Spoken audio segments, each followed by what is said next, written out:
సింహరాశి వారికి ఈ వారం చాలా వరకు అనుకూలంగా ఉంది. వృత్తి ఉద్యోగాల పరంగా, వ్యాపార పరంగా మంచి కలుసుబాటుతనంగా ఉంటుంది. వీరికి అష్టమ శని నడుస్తోంది. అష్టమంలో శని వీరికి బలంగా ఉన్నారు. చతుర్థాధిపతి భాగ్యాధిపతి అయిన కుజుడు భాగ్యంలో ఉన్నారు. భూ సంబంధించిన వ్యవహారాలు, ఆర్కియాలజీ, రియల్ ఎస్టేట్, మెడికల్ ఫీల్డ్లో ఉన్న వారికి కాలం అనుకూలంగా ఉంటుంది.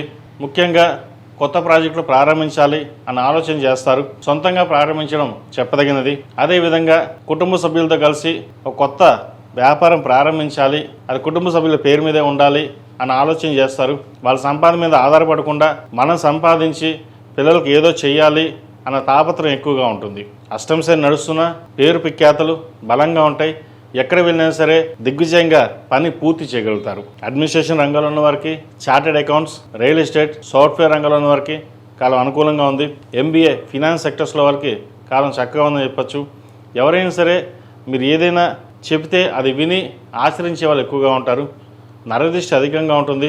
అవన్నీ పక్కన పెట్టి మన పని మనం చేసుకుని వెళ్ళాలి, తర్వాత భగవంతుడే మనకు ఆశీస్సులు ఇస్తాడు అనే నమ్మకంతో వెళ్తారు. తృతీయాధిపతి దశమాధిపతి అయిన శుక్రుడు లాభస్థానంలో ఉన్నారు.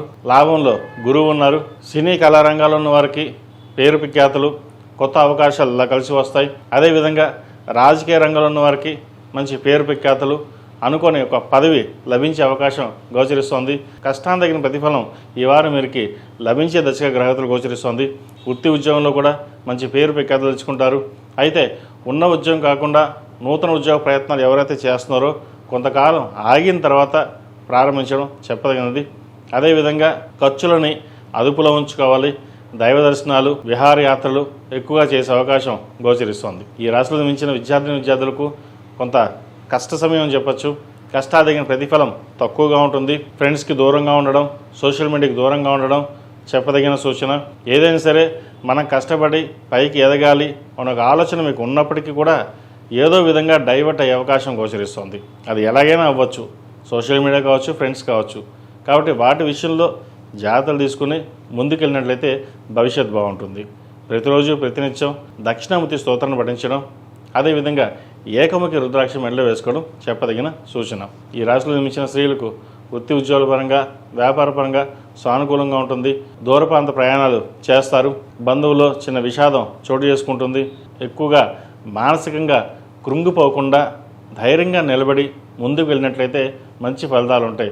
ఎవరో ఏదో అన్నారని, లేదా ఏదో ఇబ్బంది పెట్టామని చెప్పేసి, లేదా భాగస్వామితో ఇబ్బంది పడ్డాం, ఇవన్నీ పక్కన పెట్టండి. ఏదైనా సరే మనం ఒక స్థాయికి వెళ్ళాలి, అందరితో కలుపుకుని వెళ్ళాలి అన్న ఆలోచన ఉన్నట్టు ముందుకు వెళ్ళండి. దైవానుగ్రహం వల్ల కొన్ని మంచి పనులే జరుగుతాయి. మీ ధైర్యాన్ని కోల్పోవద్దు. ఎప్పుడైతే మీ ధైర్యాన్ని కోల్పోతారో సగం అన్నీ వెనక్కి వెళ్ళిపోతాయి.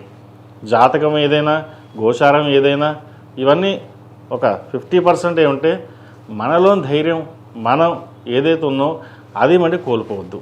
మీకున్న ధైర్య సాహసాలే మిమ్మల్ని ముందుకు నడిపిస్తుంది. కాబట్టి ధైర్యంగా మీరు ముందడుగు వేయండి, మంచి ఫలితాలు సంప్రాప్తిస్తాయి. ప్రతిరోజు ప్రతినిత్యం శివనామ స్మరణ చేయడం, ఒక 8 సోమవారాలు శివుడికి అభిషేకం చేయించడం చెప్పదగిన సూచన. అదేవిధంగా కుదిరితే అఘోర పాశుపత హోమం చేయించండి. అష్టమ శని నడుస్తుంది కాబట్టి, లేదా శనికి జపం చేయించుకోవడం చెప్పదగిన సూచన.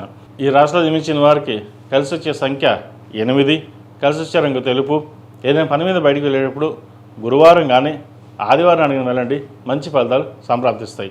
ఈ పూజస్టోర్.in పసుపు కుంకుమ నుంచి దేవతా విగ్రహాల దాకా అన్ని రకాల పూజలు, వ్రతాలు, గృహప్రవేశం, హోమాది శుభకార్యాలకు కావాల్సిన పూజా సామాగ్రి అంతా ఒక్కొక్క క్లిక్ తోనే మీ ఇంటి వద్దనే పొందండి. ఈ పూజస్టోర్.in